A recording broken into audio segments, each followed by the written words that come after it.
Kung usapang prospect ang pag-uusapan, ay isa na nga po ang bata ni Miguel Cotto na si Carlos Porin Caraballo sa mga pinakamataasan tsansa na maging next boxing superstar sa hinaharap. Dahil sa undefeated record pa lang nito na 14 wins with 14 knockouts, na may nakakapangilabot na 100% knockout ratio, ay masasabi natin na malaki talaga ang potensyal ng fighter na ito na maging isang world champion at susunod sa yapak ng kanyang mga kababayang legendary Puerto Rican boxer, gaya nila Felix Trinidad, Wilfredo Gomez, Hector Camacho, Miguel Cotto at marami pang iba. Napaka-promising ng fighter na ito, kaya naman napakataas ng expectations sa kanya ng kanyang mga kababayang Puerto Rican, lalo na ang promoter nitong si Miguel Cotto. Kaya naman bagamat hindi pa nagiging ganap na isang world champion itong si Caraballo, ay napakadami na sana agad magagandang plano para sa karir nito. Isa na nga po dito ay ang planong pagsagupa sa Unified IBF WBA Bantamweight Champion na si Naoya Inoue, at sa ating kababayan na WBO Bantamweight Champion noong mga panahon na yon na si Cuadrolas Janriel Casimero. Ayon pa nga mismo dito kay Caraballo ay dahil daw sa malawak na experience niya sa kanyang amateur career ay handang-handa na siya para sa malalaking laban. Ayaw niya daw ng mga mahihinang kalaban at ang gusto niya ay yung malalakas. Ito ang mismong sinabi niya, pakinggan niyo.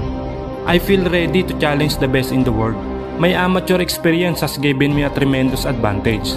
It has prepared me well for the professional level. I don't want any easy fight. I want Inoue or Casimero. They are the best in the division, and that's what I'm here to do. And that is to become a world champion and bring back the title home to Puerto Rico.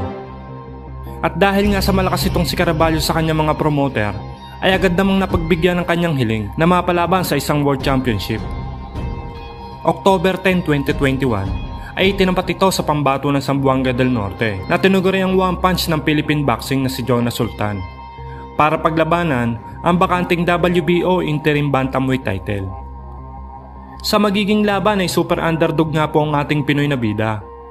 Sa betting odds nga ng dalawang fighter ay pag tumaya ka kay Jonas Sultan ng $100 o sa pera natin ay nasa 5,000 pesos ay pwede kang manalo ng $425 o katumbas ng 21,000 pesos sa pera natin. Samantalang pag tumaya ka naman kay Caraballo ng $600 na nasa 30,000 pesos sa pera natin ay pwede ka lang manalo ng $100. At ayon pa nga sa kilalang betting site ay 19.42% lang daw ang tsansang manalo ng ating kababayang Pinoy sa laban. Samantalang si Caraballo naman ay 83.68%. Kaya naman kung iisipin natin, ay talaga namang parang sinabi na rin nilang tsamba lang ang pag-asa ng Pinoy para manalo sa laban. As in nawala nga pong naniniwala noon na mananalo itong si Jonas Sultan sa laban, kundi tayong mga Pinoy boxing fans lamang na sumusuporta sa kanya. At sa katunayan, alam nyo po ba na hindi pa man nag-uumpisa ang laban nila, ay pinapirma na agad ni Bob Arum itong si Caraballo ng multi-year contract sa Top Rank o mahigit sa 1 taong kontrata na para bang ang dating ni Bob Arum ay sure win ng taga Puerto Rico. Kaya kahit pumirma pa ito ng kontrata bago ang laban ay wala silang magiging problema. Hindi naman natin talaga sila masisisi, sapagkat kung ikukumpara mo kasi ang kartada ng dalawang fighter na ito ay di hamak na lyamado talaga ang taga Puerto Rico.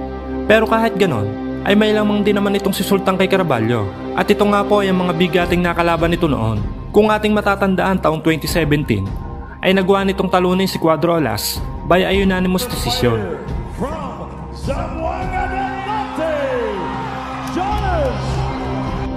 2018 naman ang mapalaban nito para sa isang world title fight kontra sa kapwa Pinoy IBF Super Flyweight Champion na si Jerwin Angcajas, kung saan ay natalo ito by a unanimous decision.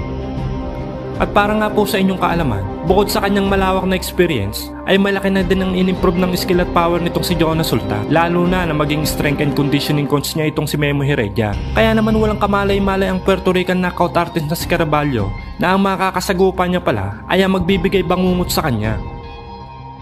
At pagdating nga po ng mismong laban, unang round pa lang ay naging agresibo na agad ang ating Pinoy na bida. Samantalang itong si Caraballo naman ay tila nag-aabang ng pagkakataon upang makakounter.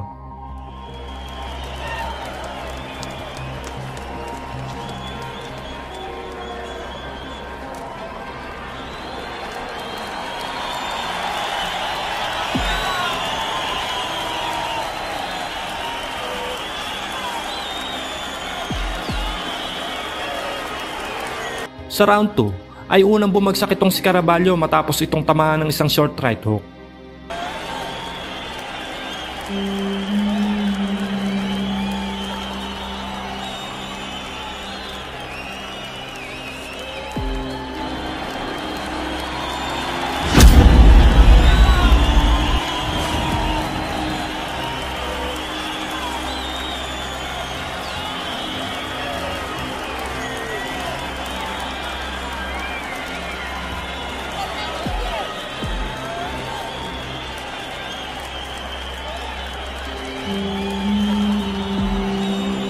At pagdating na round 3 ay muli na naman bumagsak itong taga Puerto Rico matapos naman siyang tamaan na isang left hook.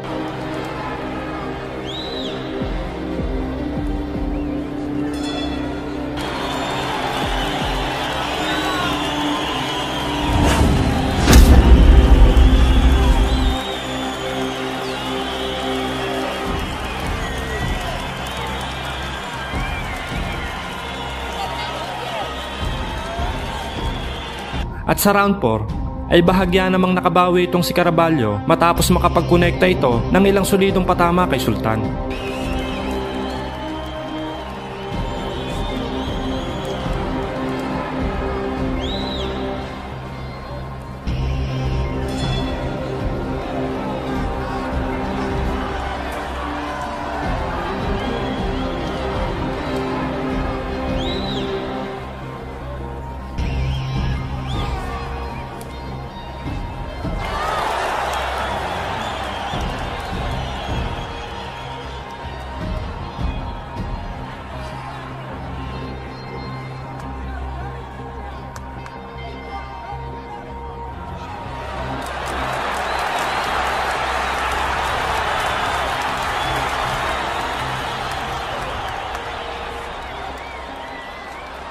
Sa round 6, sa ikatlong pagkakataon ay bumagsak nga muli itong taga Puerto Rico matapos tamaan na isang right straight.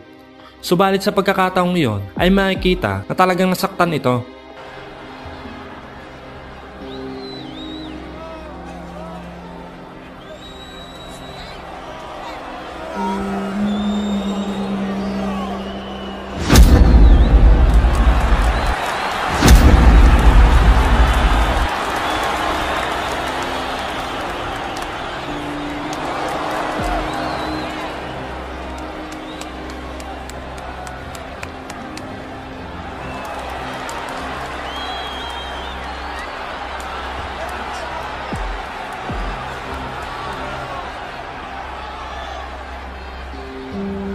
At pagdating nga po ng round 8 ay makikitang bahagya ng bumagal ang ating Pinoy na bida na agad namang sinamantala ng kanyang kalaban upang makapagkonekta ng ilang malilinis na patama.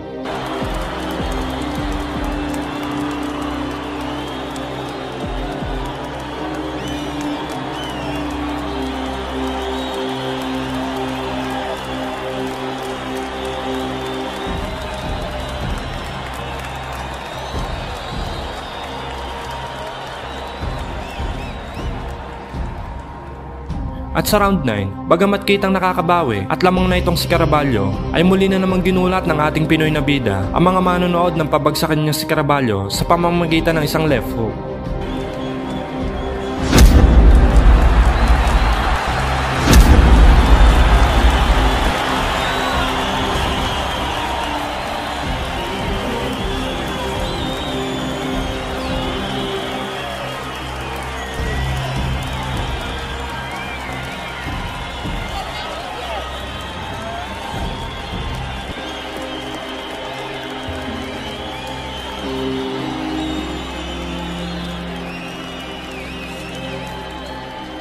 At